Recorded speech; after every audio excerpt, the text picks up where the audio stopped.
Dahil po sa patuloy na masamang panahon, ilang flights pa rin ang apektado ngayong araw.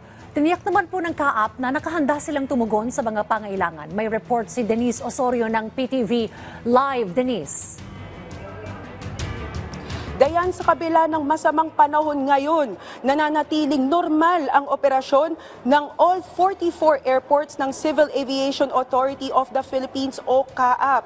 Batay sa tala ng CAAP, mula July 19 hanggang 22, mahigit 200 flights na ang naapektuhan. 190 ang kanselado, 12 ang na-divert at isa ang na-delay. Ngayong araw naman, July 23, nagkaragdagang 50 flights ang nakansela mula sa Cebu Pacific at Philippine Airlines dahil sa masamang lagay ng panahon.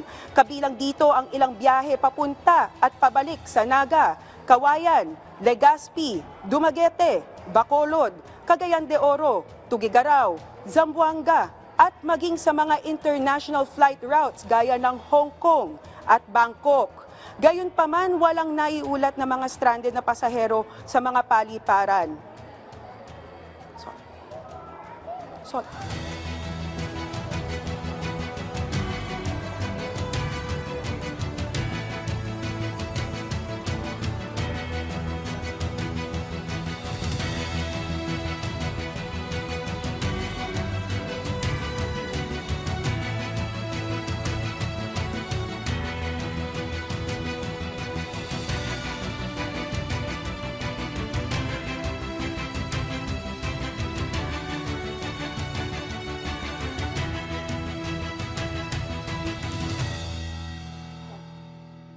So nang una, in advance yung mga airline na naabisuhan na yung ating mga pasahero, no, na may flight cancellation.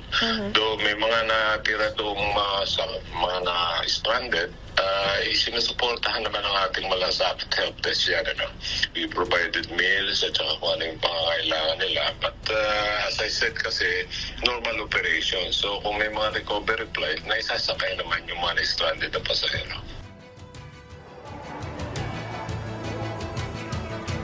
Git din ng CAAP, may nakalaan ring pondo at mekanismo para agad na makatugon sa mga pangangailangan ng mga pasaherong maapektuhan ng delay o cancellation.